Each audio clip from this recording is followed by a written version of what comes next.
णमो सिद्धाणमणमो आयरीयाणम् णमो वज्झायाणम् णमो लोये सव्वसाहुणम् मोक्षमार्गस्य नेतारम् भेत्तारं कर्म भूभृताम् ज्ञातारं विश्वतत्त्वानां वंदे तद्गुणलब्धये। बोलिए पंच परमेष्ठी भगवान की।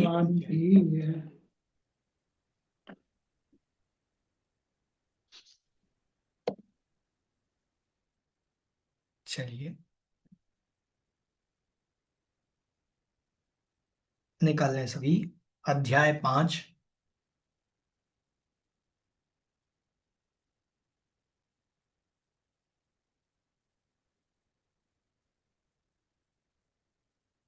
पेज नंबर निकाल लीजिए 211।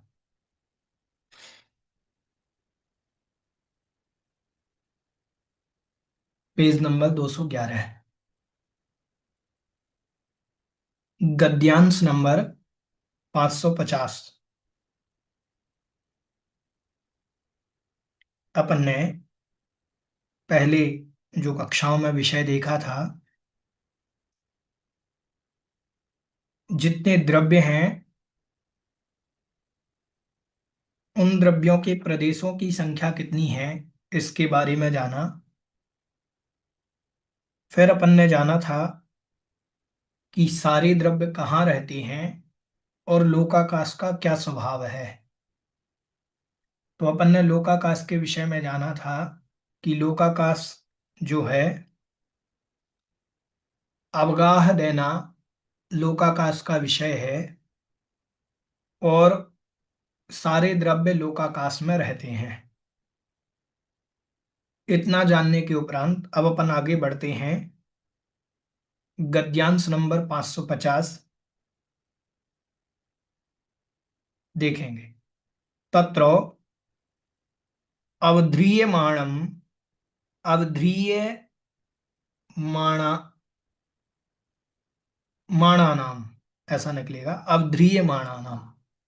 तत्र मतलब वहां पर, अवध्रियमाणानाम जो अवधारणा जिनकी बनाई गई थी, ऐसे उनका अवस्थान भेद संभवात। अवस्थान मतलब स्थान, जो हमने जान लिया था उनके अवस्थान मतलब ठहरना, ठीक है, स्थान।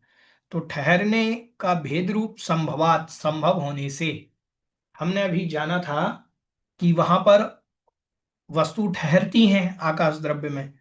तो ऐसा संभव होने के कारण विशेष प्रतिपत्त्यर्थम आह, उसकी विशेष प्रतिपत्ति के लिए, कथन के लिए यहां पर कह रहे हैं। देखें, धर्मा धर्मयोः कृत्स्ने, धर्मा धर्मयोः कृत्स्ने, धर्म अधर्मयोः, धर्म द्रव्य और अधर्म द्रव्य का जो अवस्थान है, स्थान है लोकाकाश में, कृत्स्ने समस्त लोकाकाश में है।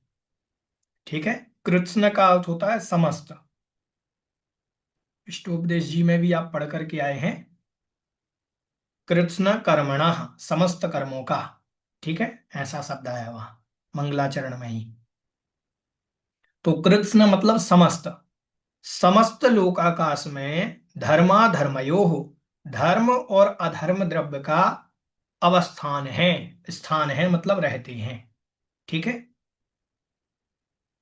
कह रहे हैं कृत्स्न वचनम अशेष व्याप्ति प्रदर्शनार्थम। कृत्स्न जो वचन है, यह वचन अशेष व्याप्ति प्रदर्शनार्थम। अशेष मतलब समस्त, अशेष मतलब समस्त, उसकी व्याप्ति के प्रदर्शन के लिए है। समस्त में जिनकी व्याप्ति है, व्याप्ति मतलब ठहरना, रहना, सब जगह फैले हुए हैं, व्याप्ति है। तो समस्त मतलब पूरे लोकाकाश में जिनकी व्याप्ति है, इसके लिए कृत्स्न शब्द आया है। अगारे अस्थितो घटो इति। अगारे, अगार मतलब घर, अगार का मतलब क्या होता है, घर, ठीक है। तो अगारे मतलब घर में, अस्थिता घटा इति, नहीं ठहरा हुआ घड़ा, इस प्रकार, यथा तथा धर्म अधर्मयोः लोकाकाशे अवगाहो न भवति। यथा मतलब जिस प्रकार घर में घड़ा नहीं ठहरता है, तथा मतलब वैसे ही धर्माधर्मयोः लोकाकाशे अवगाहो न भवति, धर्म और अधर्म द्रव्य का लोकाकाश में अवगाह नहीं होता। यहाँ कुछ गड़बड़ है। घर में जिस प्रकार घट अवस्थित रहता, अवस्थित है, देखिए यहां पर स्थितो लिखा है, अगारे स्थितो, यहां अगारे स्थितो की जगह होना चाहिए था अगारे वस्थितो। क्या होना चाहिए था, वस्थितो, वा शब्द जो है मिस है, तो अर्थ सही निकलेगा। अगारे वस्थितो, वा शब्द जो आपको एस टाइप का दिख रहा है, अवग्रह कहते हैं उसको, उसके बाद वा लिखना है, वा, तो निकल जाएगा अवस्थितो, शब्द पूरा निकलेगा। शब्द क्या बन जाएगा, अवस्थितो। अगारे अवस्थितो, तो अगारे वस्थितो शब्द पढ़ा जाएगा। अगारे मतलब घर में, अवस्थितः घटः ठहरा हुआ घड़ा, यथा इति यथा जिस प्रकार से घर में रखा हुआ घड़ा, तथा धर्मा धर्मयोः लोकाकाशे अवगाहो न भवति, धर्म अधर्म का लोकाकाश में वैसा अवगाह नहीं होता है। जैसा घड़े, जैसे हमने घर में घड़ा रख दिया, तो घड़ा क्या है, घड़ा एक कमरे में रखा हुआ है, पूरे कमरे में थोड़ी फैला हुआ है। समझ में आया, पूरे कमरे में नहीं फैला घड़ा, घड़ा तो एक छोटे स्थान पर है। ऐसा स्थान अवकाश लोकाकाश में धर्माधर्म का नहीं है। फिर कैसा, किम तरही, तो फिर कैसा है, तो कह रहे कृत्स्ने तिलेषु तैलवत इति। कृत्स्ने मतलब समस्त लोकाकाश में है उनका अवगाह, मतलब ठहरना। कैसा, तो कह रहे तिलेषु तैलवत, तिलों में तेल के समान। जैसे तिल होते हैं, तिल जानते हैं, अभी जो तिल के लड्डू आदि बनाए जाते हैं, ठीक है, तो तिल का तेल भी निकलता है। तो तिल का जब तेल निकालते हैं, तो तेल तिल के कौन से स्थान पर रहता है, सभी जगह रहता है जहां जहां तिल है। जैसे हमने कहा मूंगफली है, मूंगफली का तेल निकलता है, मूंगफली में तेल कहाँ होगा, जहां जहां मूंगफली हर जगह तेल होगा। ऐसे ही जितने में लोकाकाश है, हर जगह धर्म द्रव्य होता है। समझ में आया कि नहीं आया ये उदाहरण, ठीक है। भैया जी घर वाला नहीं आया, घर वाला नहीं आया ये। घर में ये तो समझाना चाह रहे, जैसे घर में रखा हुआ घड़ा है, ऐसा धर्म द्रव्य अधर्म द्रव्य कम, जैसे कमरे में रखा हुआ घड़ा है मान लीजिए, तो कमरे में कमरा अलग है, घड़ा अलग है, और घड़ा रखा हुआ है तो कमरे के थोड़े से भाग में घड़ा है। लेकिन धर्म द्रव्य अधर्म द्रव्य घड़े के जैसे नहीं रहते, वो तो पूरे लोक में एक एक प्रदेश पर हैं, सब स्थान में सर्वत्र रहते हैं, घड़े की तरह नहीं रहते, ये कहा उन्होंने, ठीक है। जी भैया। तो कह रहे हैं कि जैसे कृत्स्ने तिलेषु तैलवत इति, कृत्स्ने मतलब समस्त लोकाकाश में, तिलेषु तैलवत जैसे तिल में तेल रहता है, ऐसे ही पूरे लोकाकाश में धर्म द्रव्य अधर्म द्रव्य रहते हैं, ठीक है। अन्योन्य प्रदेश प्रवेश तो व्याघात भैया जी यहाँ पे तो भैया जी यहाँ पे अवगाह नहीं है का क्या मतलब है? अवगाह नहीं है, इसका मतलब ये हुआ है कि जैसे हमने कहा कि घर में घड़ा है, घर में घड़ा रहता है, और हमने एक वाक्य कहा कि लोकाकाश में धर्म द्रव्य अधर्म द्रव्य रहते हैं, धर्म द्रव्य रहता है, मान लो लोकाकाश में धर्म द्रव्य रहता है। एक तो वाक्य ये हुआ। एक वाक्य हुआ कि घर में घड़ा रहता है, दो वाक्य हुए। तो लोकाकाश में धर्म द्रव्य रहता है, वैसे रहता है जैसे घर में घड़ा रहता है। क्या ये वाक्य सही है? नहीं है। घर में घड़ा तो एक निश्चित स्थान पर थोड़े से स्थान में रहता है। वाक्य वही बनेगा कि घर में घड़ा रहता है, लोकाकाश में धर्म द्रव्य रहता है। वाक्य दोनों सेम है, वैसा ही अर्थ निकलना चाहिए। तो कह रहे नहीं, घड़ा तो एक छोटे स्थान पर, नियत स्थान पर रहता है, पूरे घर में नहीं रहता। पूरे घर में थोड़ी घड़ा रहता है कि जितना पूरा घर है उसी आकृति का घड़ा है, ऐसा थोड़ी है। तो इसमें स्थित न लिख के अवस्थित लिखा हुआ है भैया जी, कहाँ लिखा अवस्थित? नीचे हिंदी में। हाँ तो सही है ना, कि घर में जिस प्रकार घट अवस्थित रहता है, वैसा लोकाकाश में धर्म द्रव्य अधर्म द्रव्य अवस्थित नहीं रहता, अवगाह नहीं होता। अच्छा।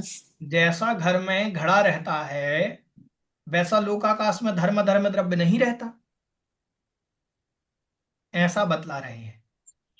समझ में आया कि अच्छा नहीं आया? जी क्या भैया। कह रहे हैं? जैसे घर में घड़ा रहता है, वैसे लोकाकाश में धर्म धर्म द्रव्य नहीं रहते। ऐसा नहीं समझना कि घर में घड़ा है, लोकाकाश में धर्म धर्म द्रव्य हैं, ऐसा नहीं समझना। तो फिर कैसा समझना? कि जैसे तिल में तेल रहता है, हाँ ऐसा, ये उदाहरण सही है। अच्छा तिल में तेल, अच्छा ऐसा उदाहरण आपने जो दिया ये ठीक है। घर में अच्छा घड़ा है, ऐसा उदाहरण ठीक नहीं। अच्छा। तिल में तेल है, रजिस्टर है, तिल में तेल होता है, तिल में तेल के समान जहां और मूंगफली में वहां तेल वहां के तेल समान। है। अच्छा। ठीक है, जहां जहां मूंगफली है वहां वहां तेल है। ठीक ठीक ठीक, समझ में आ गया भैया जी। हाँ जी। क्या बताऊं, मुझे बताओ, इन बताओ। ठीक है, चलिए फिर आगे कह रहे हैं, अन्योन्य प्रवेश प्रदेश प्रवेश व्याघात अभावः। अन्योन्य प्रदेश प्रवेश, अन्योन्य प्रदेश, अन्योन्य प्रदेश का मतलब धर्म द्रव्य के प्रदेश अलग हैं, अधर्म द्रव्य के प्रदेश अलग हैं, लेकिन उनका तो प्रवेश है एक दूसरे में। जहां जहां धर्म द्रव्य है वहां वहां अधर्म द्रव्य है। तो अन्योन्य प्रदेश का जो प्रवेश हुआ है, क्यों हुआ है? तो बोले व्याघात अभावा, उनमें व्याघात का अभाव है। व्याघात मतलब वो एक दूसरे को बाधा नहीं पहुंचाते। भैया जी धर्म द्रव्य अधर्म द्रव्य समझ में नहीं आया क्यों नहीं कि आया? कैसे रहते हैं वो। अरे स्पष्ट है। धर्म द्रव्य जैसे हमने कहा, एक कमरे में हमने दो बल्ब लगाए, एक सफेद रंग का एक लाल रंग का। जी एक कमरे में दो बल्ब लगाए, एक सफेद रंग का लगाया एक लाल रंग का लगाया, और हमने दोनों जला दिए। तो लाल रंग वाला भी पूरे कमरे में अपना प्रकाश फैलाएगा, सफेद रंग वाला भी फैलाएगा। दिक्कत क्या है? लेकिन जहां जहां लोकाकाश और अलोकाकाश में कैसे, फिर उसका समझ में नहीं आया। अलोकाकाश में कहाँ कह रहे हैं, लोकाकाश में कह रहे हैं। लोकाश में कमरा, ही ठहरे हैं ना। हाँ जैसे कमरा है, कमरे को समझिए आप लोकाकाश। ये लोक में। ठीक है, पूरा लोकाकाश समझ लीजिए कमरे को। तो पूरे कमरे में हमने दो बल्ब लगा दिए, एक लाल रंग का एक सफेद रंग का। जी क्या लाल रंग का बल्ब जलेगा तो सफेद रंग का कहेगा कि हम अपना प्रकाश नहीं फैला रहे हैं, क्योंकि पहले ये लाल रंग वाले बल्ब के उजाले को हटाओ, तब हम प्रकाश फैला पाएंगे। ऐसा तो नहीं है। दोनों जला दीजिए, जहां लाल रंग के बल्ब के प्रदेश जा रहे थे वहीं सफेद रंग के प्रदेश जाने लगेंगे, दोनों एक साथ जलेंगे। वो आगे से पूछेंगे ना तब तो बताने का फायदा है, वैसे को मतलब ठीक। ऐसे ही धर्म हाँ द्रव्य और धर्म द्रव्य हैं, दोनों हाँ। अन्यों प्रवेश होने पर भी उनमें व्याघात अभाव है। पहले बस बाधा को नहीं पहुंचते वो। ठीक है। अवगाहन शक्ति योगात वेदितव्या, उनमें अवगाहन शक्ति का योग है। किसमें अवगाहन शक्ति का योग है? आकाश द्रव्य में। आकाश द्रव्य में ऐसी शक्ति है कि वो एक स्थान पर 2, 4, 6 अनेक द्रव्यों को भी रख सकता है, उसमें शक्ति है वैसी। ठीक है, समझ में आ गया? चलिए, अतो विपरीतानां मूर्तिमताम् अप्रदेश संख्ये असंख्ये अनंत प्रदेशानां पुद्गलानां अवगाह विशेष प्रतिपत्त्यर्थम आह।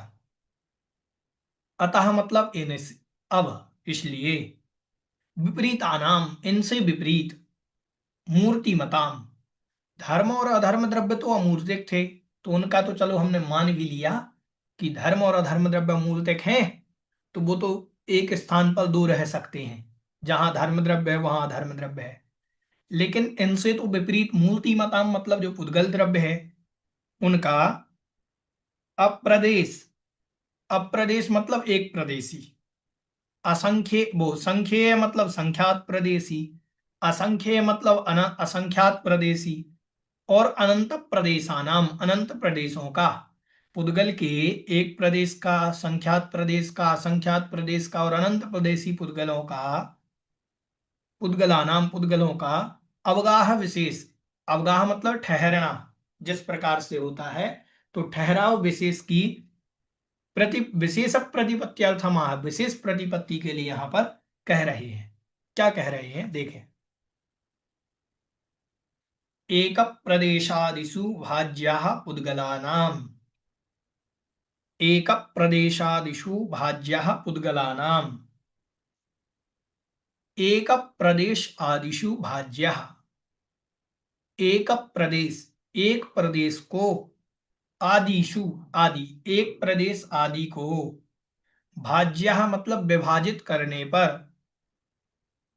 पुद्गलानाम पुद्गलों के, पुद्गलों के एक प्रदेश, संख्यात प्रदेश, असंख्यात प्रदेश और अनंत प्रदेश, जितने भी प्रदेश हैं वो एक प्रदेश से लेकर के आकाश के असंख्यात प्रदेश तक ठहर सकते हैं, सभी पुद्गल के। ठीक है, देखें अर्थ विशेष। एकः प्रदेशः, एक प्रदेशः, एक है जो प्रदेश वह एक प्रदेश हुआ। एक प्रदेशः आदिर एषां ते इमे एक प्रदेशादयः, एक प्रदेशः आदिर एषां, एक है प्रदेश, आदिर मतलब प्रारंभ में, एषां मतलब जिनके, जिनके प्रारंभ में एक प्रदेश है, ते इमे एक प्रदेशादयः, वे सभी एक प्रदेश आदि कहलाएंगे। मतलब एक प्रदेश, दो प्रदेश, तीन प्रदेश, चार प्रदेश, ऐसे असंख्यात प्रदेशों तक चला जाएगा। तेषु मतलब उन प्रदेशों में, तेषु मतलब एक आदि, जिनका है मतलब एक से लेकर के असंख्यात तक जाएंगे। लोकाकाश के कितने प्रदेश हैं? असंख्यात। तो उन असंख्य एक से लेकर के असंख्यात प्रदेशों में, तेषु मतलब उनमें, पुद्गलानाम अवगाहो, पुद्गलों का अवगाह है, ठहराव है। भाज्यः विकल्प्याः, भाज्यः मतलब विभाजित करने पर, विकल्प्याः मतलब उनके विकल्पों का, पुद्गलों के समस्त जितने भी विकल्प हैं, जितने भी भेद हैं, वे विभाजित करने पर एक प्रदेश आदि को लेकर के समस्त लोकाकाश में पुद्गलों के प्रदेश रहते हैं। ठीक है, अत्र वो सॉरी अवयवेन विग्रह समुदाय समासार्थः, अवयवेन अवयव के साथ, विग्रह जो विग्रह हुआ है, समुदाय समासार्थः समुदाय का भी समास कर लेना चाहिए, मतलब एक को भी गिनना चाहिए। यहां तात्पर्य अवयवेन है, अवयव के साथ, अवयव कौन है? एक, एक अवयव है, और असंख्यात हो गया समुदाय, तो एक भी ग्रहण होगा और समुदाय भी, असंख्यात भी ग्रहण होगा, सब ग्रहण होंगे। इति इस प्रकार से, एक प्रदेशः अपि गृह्यते, एक प्रदेश भी ग्रहण हो जाएगा। आकाश द्रव्य के एक प्रदेश को आदि में लेकर के असंख्यात प्रदेशों तक पुद्गलों का अवगाह है, ऐसा अर्थ हुआ। ठीक है, यहां एक शब्द भी ग्रहण करना मतलब एक प्रदेश में भी पुद्गल रह सकता है। तद यथा, वह इस प्रकार है। कैसे है तो कह रहे एकस्मिन् आकाश प्रदेशे परमाणु अवगाहः। एकस्मिन् आकाश प्रदेशे, एकस्मिन् मतलब एक, आकाश प्रदेशे आकाश द्रव्य के एक प्रदेश में, परमाणु अवगाह, परमाणु का अवगाह होता है। उद्गल द्रव्य का जो अणु है, सबसे छोटा अविभागी उद्गल का जो कण है, हिस्सा है, भाग है, जिसका कोई दूसरा भाग नहीं किया जा सकता, ऐसा वह अविभागी जो पुद्गल का अणु है, वह अणु एकस्मिन् आकाश प्रदेशे, एक आकाश के प्रदेश पर, एक आकाश के प्रदेश पर एक अणु का अवगाह है। द्वयोः एकत्र उभयत्र च, द्वयोः मतलब अब दो अणु ले लिए हमने, एक प्रदेश पर एक आकाश का अणु, आकाश के एक प्रदेश पर एक पुद्गल का अणु। समझ में आया कि नहीं आया? ठीक है, आकाश द्रव्य का एक प्रदेश है, उस पर एक पुद्गल का अणु आ गया। अब कह रहे द्वयोः, अब दो अणु हो गए, दोनों अणु का, अब दो अणु हो गए। ठीक है, दोनों अणुओं का, दो अणुओं का एकत्र उभयत्र च, एकत्र मतलब दोनों अणु एक प्रदेश पर भी आ सकते हैं और दो प्रदेश पर भी आ सकते हैं। उभयत्र च, दोनों प्रदेश पर भी आ सकते हैं। समझ में आया कि नहीं आया? क्या कहना चाह रहे हैं कि अब दो अणु हो गए तो वो दोनों अणु आकाश के एक प्रदेश पर भी दोनों बन सकते हैं और अलग अलग प्रदेश पर भी, दो प्रदेशों पर भी दो अणु बन सकते हैं। ठीक, चा बद्धयोः अबद्धयोः च, बद्धयोः मतलब बंध जाने पर, बंध जाने, बद्धयोः मतलब बंध जाने पर, स्कंध बन जाने पर, और अबद्धयोः च और स्कंध नहीं बनने पर। ठीक है, यदि स्कंद बन गए, स्कंद बन गए, दो अणु बद्ध हो गए, तो भी एक प्रदेश पर भी रह सकते हैं, वो दो प्रदेश पर भी रह सकते हैं। और मान लो स्कंद नहीं बने, दो अणु अलग अलग हैं, तो भी दोनों एक प्रदेश पर रह सकते हैं, अलग अलग भी रह सकते हैं। समझ में आया? ठीक है, त्रयाणाम अपि एकत्र द्वयोः त्रिषु च बद्धानाम अबद्धानाम च, त्रयाणाम अपि, त्रयाणाम मतलब अब तीन हो गए, तीन अणु हो गए, पुद्गल के तीन अणु, त्रयाणाम अपि तीनों अणु, तीन अणुओं का भी, एकत्र द्वयोः त्रिषु, अब ये जो तीन अणु हैं ये आकाश द्रव्य के एक प्रदेश पर भी आ सकते हैं, ये तीन अणु दो प्रदेशों पर भी आ सकते हैं, और त्रिशुचा और तीनों प्रदेशों पर भी आ सकते हैं।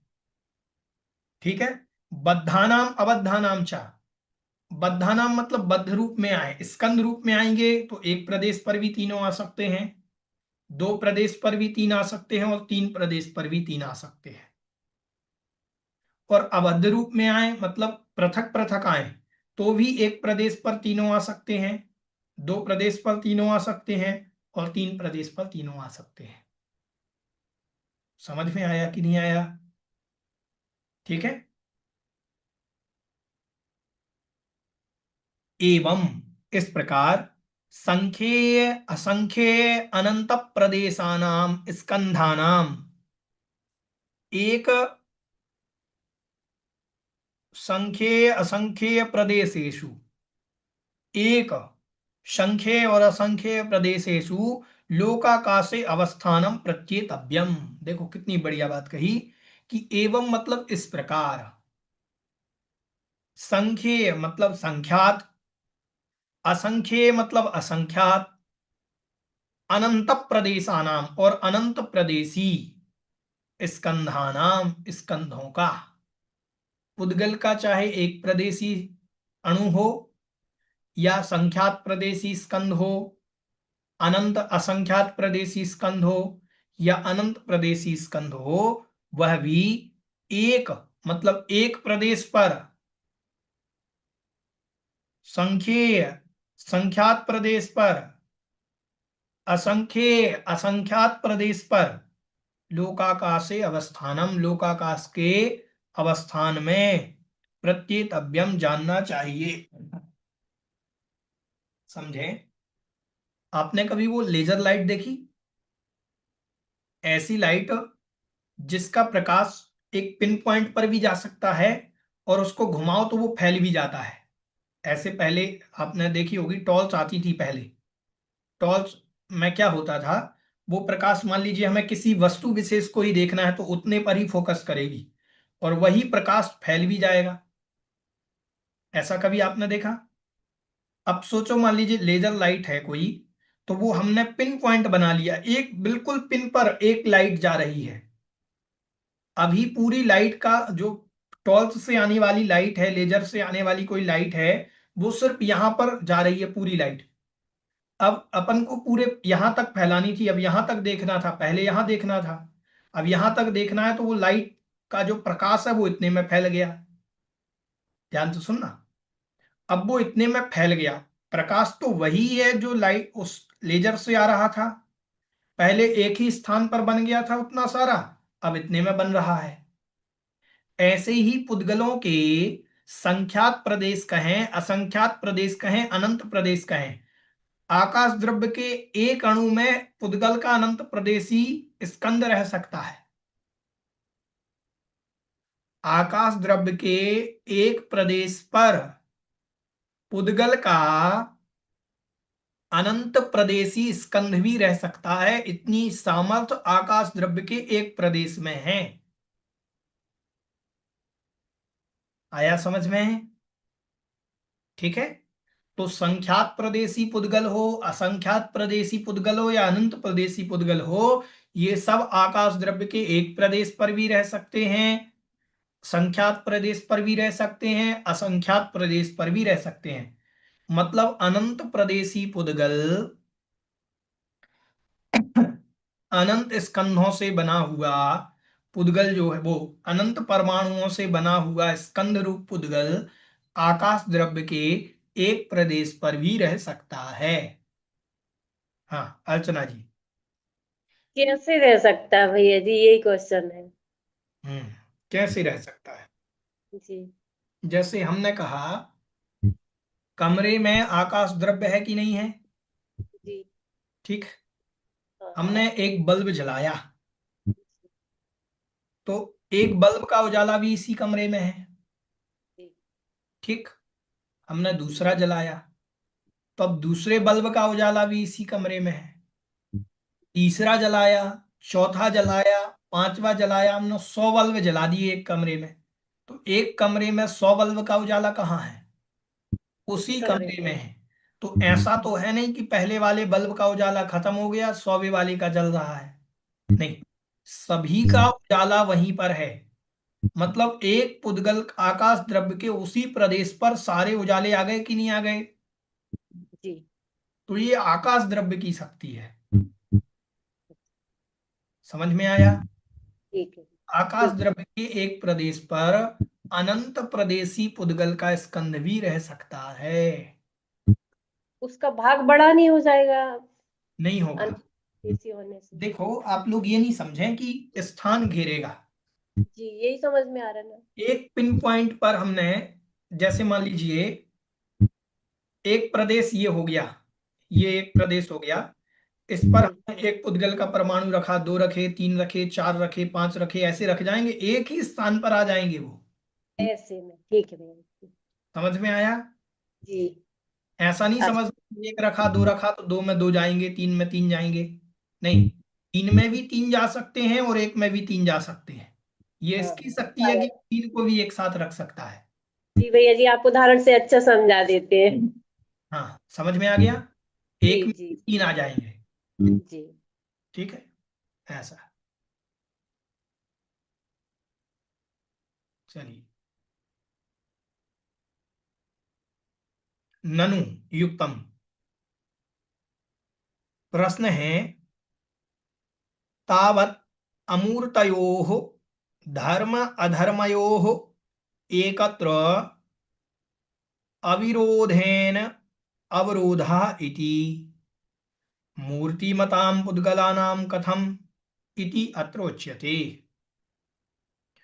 ननु युक्तम, यहां प्रश्न कर रहे हैं यह तो ठीक है कि तावत अमूर्तयोः, अमूर्तिक जो हैं, अमूर्तिक कौन है, धर्म अधर्मयोः एकत्र अविरोधेन, एक स्थान पर धर्म और अधर्म द्रव्य अविरोध से रह सकते हैं, क्योंकि वो तो अमूर्तिक हैं। जहां जहां धर्म द्रव्य है वहां वहां धर्म द्रव्य रह सकता है, अमूर्तिक है। अविरोधेन अवरोधा इति, अविरोधेन मतलब बिना विरोध के उनका अवरोध मतलब ठहरना बन सकता है। लेकिन मूर्तिमताम पुद्गलानाम कथम, मूर्तिमान पुद्गलों का कैसे बनेगा, वो तो मूर्तिक हैं पुद्गल तो। अब एक स्थान पर एक मूर्तिक द्रव्य रह रहा है, दूसरा भी रहे, तीसरा भी रहे, चौथा भी रहे, कैसे रहेंगे, तो मूर्तिक हैं। अमूर्तिक का तो मान लिया। जो प्रश्न अभी आया था अर्चनाथ जी का, वही जवाब यहां पर कह रहे हैं। इति अत्र उच्यते, यहां कहते हैं अवगाहन स्वभावात् सूक्ष्म परिणामाच्च मूर्तिमताम अपि अवगाहो न विरुध्यते। अवगाहन स्वभावात्, अवगाहन स्वभाव किसका है, अवगाहन स्वभाव है आकाश द्रव्य का। लोकाकाशे वगाहः, लोकाकाश आकाश द्रव्य का अवगाहन स्वभाव है, और उस स्वभाव होने से सूक्ष्म परिणामाच्च, और सूक्ष्म परिणमन होने से, किसका सूक्ष्म परिणमन होने से, पुद्गलों का। मूर्तिमताम अपि, मूर्तिमानों का भी, मूर्तिमताम मतलब पुद्गलों का भी, अवगाह न विरुध्यते, अवगाह विरुद्ध को प्राप्त नहीं होता। एका अपर के, अपर के मतलब ढक्कन में। अब एक ढक्कन में, या किसी मान लीजिए कोई कहा होगा इन्होंने, एक ढक्कन में अनेक दीप प्रकाश अवस्थानवत, अनेक दीपों को के प्रकाश का अवस्थान हो जाता है। जैसे हमने कहा कि जैसे अनेक दीपक हैं, एक दीपक है, दूसरा दीपक है, तीसरा दीपक है। एक कमरे में पहला एक दीपक उजाला कर रहा था, हमने दूसरा जला दिया तो दूसरा भी कर रहा है, तीसरा जला दिया तो तीसरा भी कर रहा है। तो तीनों के उजाले पौद्गलिक हैं कि नहीं है, उजाला प्रकाश जो है, प्रकाश तो पुद्गल की पर्याय है, प्रकाश पुद्गल की पर्याय होने पर भी सूक्ष्म है, तो वो एक दूसरे को बाधा ना पहुंचा करके वो फैल सकता है सब में। ठीक है। आगम प्रमाण्याच्च तथा अध्यवसेयम, आगम प्रमाण से भी उसे अध्यवसेयम मतलब जान लेना चाहिए।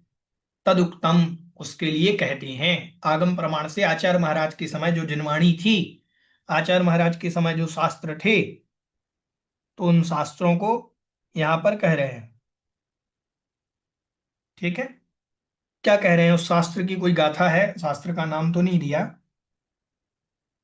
कह रहे हैं ओ गाड़ गाड़ ऋचियो पुग्गल का ए ही सब्बदो लोगो शुह में ही वादिरे ही अनंतानंते ही बीवी हे ही।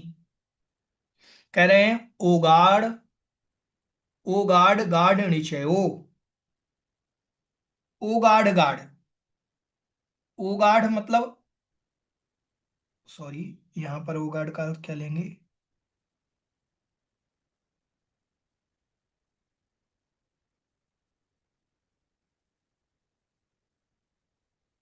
ठीक है। ओगाढ़ मतलब हो गया सूक्ष्म, ठीक है, और गाढ़ मतलब हो गया स्थूल। ओगाढ़ मतलब हो गया सूक्ष्म, गाढ़ मतलब हो गया स्थूल, ऋचय मतलब समूह। ठीक है। सूक्ष्म और स्थूल जो है, इनके जो समूह हैं, पुग्गल का ये ही, पुद्गल द्रव्यों के, सबदो लोगे, सर्वत्र हैं लोक में, लोक में सभी जगह हैं। सुह में ही बादरे ही, सूक्ष्म और स्थूल रूप से, अनंतानंते ही विवेह ही, सूक्ष्म रूप से और अनंत रूप से, अनंतानंत, अनंतानंत पुद्गल द्रव्य, विवेह ही, विविध प्रकार के, अनंतानंत अनेक प्रकार के जो अनंतानंत पुद्गल द्रव्य हैं उनसे पूरा ये लोक भरा हुआ है। ठीक है। कुछ सूक्ष्म पुद्गल हैं, जैसे हमने कहा प्रकाश, जो उजाला है, एक स्थान पर दो उजाले रह सकते हैं। हाँ, एक स्थान पर दो पेन नहीं रह सकते। ये मान लीजिए यहां ये है तो यहां पर ये नहीं रह पा रहा है इसके स्थान पर। ये पुद्गल स्थूल है। ये कौन से पुद्गल हैं? ये स्थूल है, जहां पर ये है वहां पर ये नहीं रह पा रहा है। लेकिन प्रकाश में प्रकाश तो रह पा रहा है ना, छाया में छाया तो रह पाएगी ना, है तो वो भी पुद्गल की पर्याय। ठीक है, तो ऐसा जानना चाहिए। तो कुछ पुद्गल की पर्याय सूक्ष्म रूप होती हैं, तो जो सूक्ष्म रूप होती हैं तो वो एक स्थान पर अनेक पुद्गल की पर्याय रह सकती हैं। ठीक है, चलिए आज बस इतना ही। यहां तक किन्हीं की कोई जिज्ञासा हो पूछ सकते हैं।